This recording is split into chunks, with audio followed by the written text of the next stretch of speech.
Hey folks, Mike Martins here with the Mike Martins channel. And today, we look at the fall of the Knights Templar and we'll chip away to find out why the Portuguese are being erased from history. The fall of the Knights Templar is one of the most intriguing chapters of medieval history. The Templars were a powerful and wealthy military order, originally formed to protect Christian pilgrims traveling to the Holy Land. However, over time, their influence and riches made them targets, leading to their persecution. Portugal's unique relationship with the Templars sets it apart from other European nations. Here's a detailed breakdown. Origins and rise of the Knights Templar. Formation and mission. The Knights Templar were established in 1119 by Hugh de Payens and a small group of knights in Jerusalem following the First Crusade. They were dedicated to protecting Christian pilgrims and defending the Holy Land. The Templars took vows of poverty, chastity and obedience, living a monastic-style lifestyle despite being warriors. Growing wealth and power. The Templars soon became one of the most powerful organizations in medieval Christendom. They received vast donations of land, money and privileges from European monarchs and the Catholic Church. Their wealth and independence were bolstered by their creation of an early form of banking, enabling the transfer of funds across continents.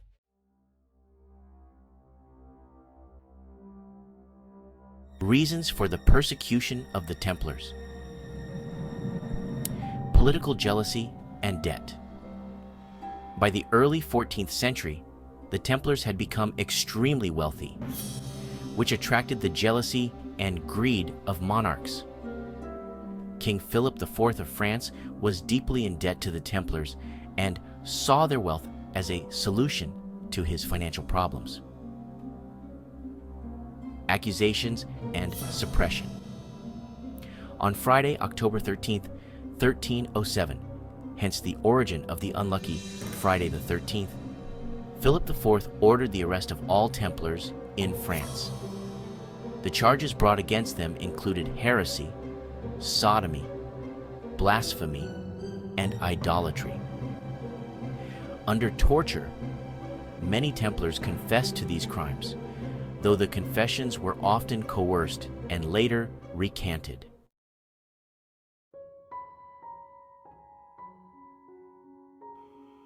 The role of Pope Clement V.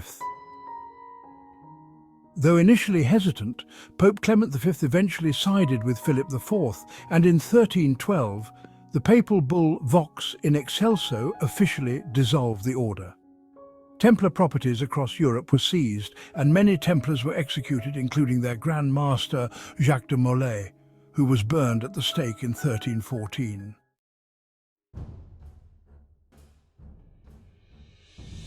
Why Portugal did not persecute the Templars.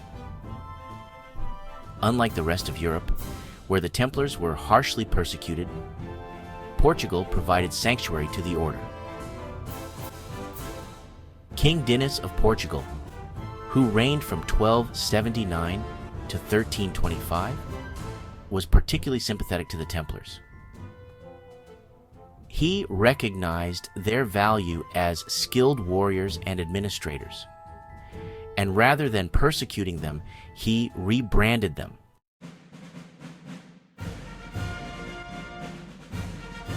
The Order of Christ. In 1319, King Dinis founded a new military order, the Order of Christ, or Ordem de Cristo, which was essentially a continuation of the Templar order in Portugal. Many former Templars joined this new order, and it absorbed much of the Templars' wealth and properties in Portugal.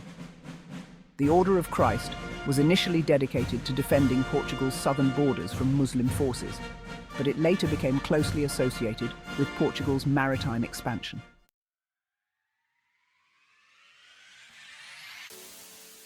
The Templar Cross in Portuguese culture. The Cross of the Order of Christ. The distinctive red cross of the Templars was carried forward into the Order of Christ, and it remains a prominent symbol in Portuguese culture. This cross became famous during the Age of Exploration, as it was emblazoned on the sails of Portuguese ships during their voyages of discovery.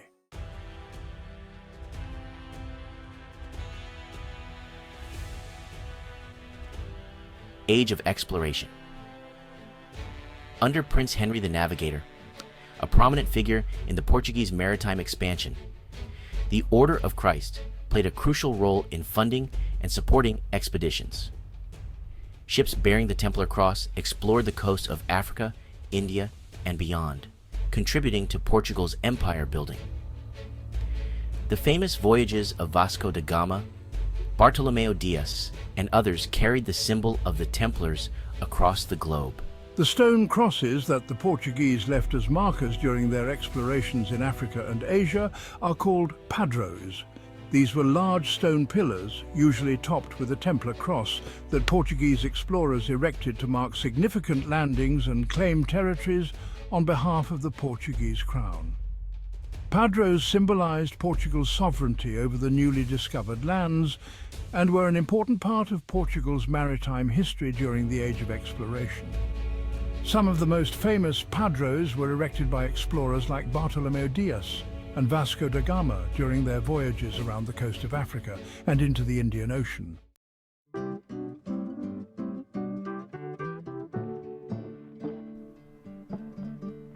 Historical preservation.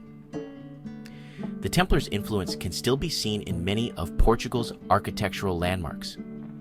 The Convent of Christ in Tomar, originally a Templar stronghold, is one of the most significant Templar sites in the world. After the dissolution of the order, it became the headquarters of the Order of Christ and was later transformed into a grand monastic complex. It is now a UNESCO World Heritage Site.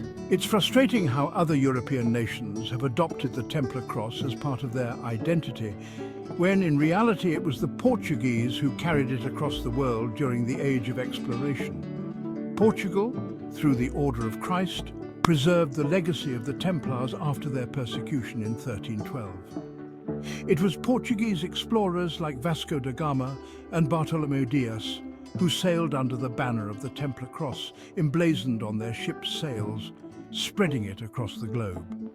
Yet we now see depictions of Spanish explorers with Templar crosses on their ships in paintings, history books and films, even though Spain never officially adopted the symbol for its navy.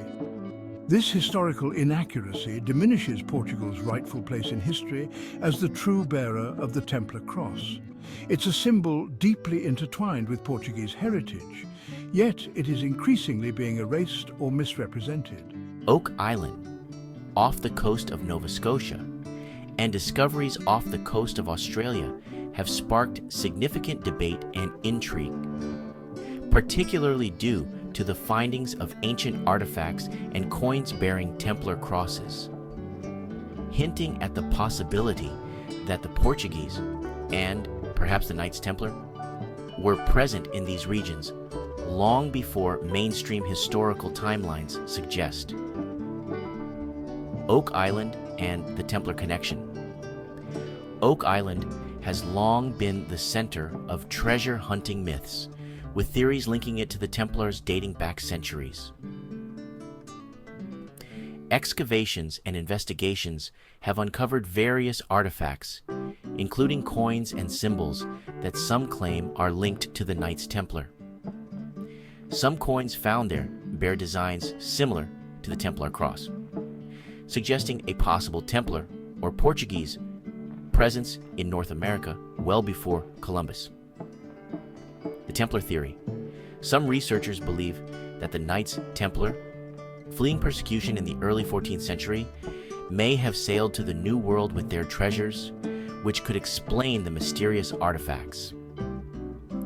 Although no concrete proof of this theory has emerged, it remains one of the most popular explanations for Oak Island's mysteries. Portuguese discovery in Australia.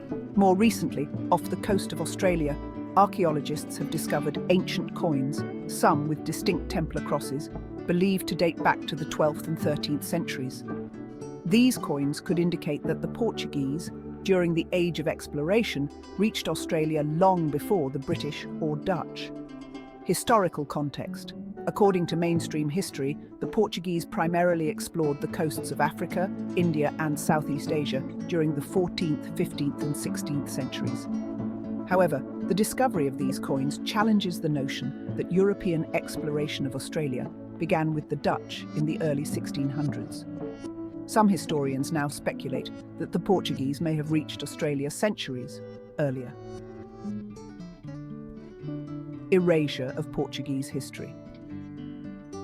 There is growing concern that these significant discoveries, which point to Portugal's earlier than recognized presence in uncharted territories, are being overlooked or minimized in mainstream academic and historical discussions. Some argue that this is part of a broader trend to rewrite history, giving more credit to other European powers while downplaying Portugal's pioneering achievements. Portugal's role as a dominant maritime empire during the 14th through to the 18th centuries, coupled with these new findings, suggests a much wider global reach than commonly acknowledged. The evidence is mounting that Portugal, with its deep-rooted connection to the Templars through the Order of Christ, was exploring and influencing regions of the world far beyond what was once believed, and it's crucial that their contributions are not erased from history. In the late 1970s, the Portuguese were forced out of Africa by pressures from the World Bank, ending over 500 years of presence in the region. During this time, Portugal refused to relinquish their gold-backed currency, which led to the World Bank imposing threats of additional sanctions on mainland Portugal. Both Angola and Mozambique, deeply rooted in Portuguese culture and language, where Portuguese remains the official language to this day, flourished under Portuguese rule, with the construction of vast cities, highways, stadiums, libraries, residential complexes, and substantial infrastructure. Remarkably, there was little to no segregation. After the World Bank succeeded in driving the Portuguese out, Angola and Mozambique sought to incorporate the Templar Cross into their national flags, symbolizing their connection to Portuguese heritage.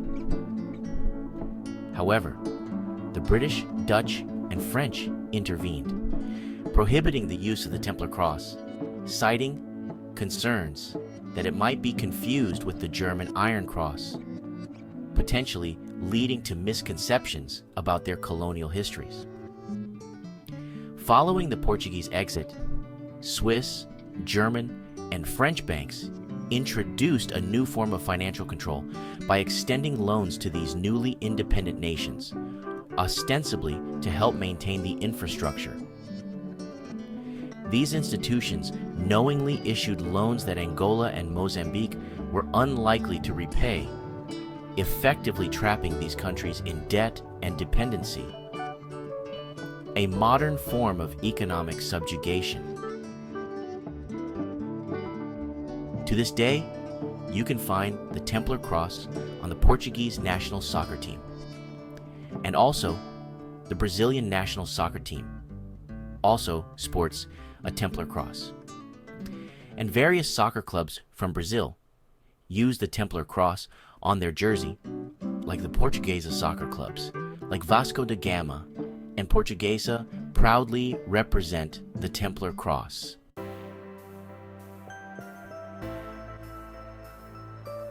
Thanks for sharing, and please like and subscribe. Mike Martins here. I have spoken.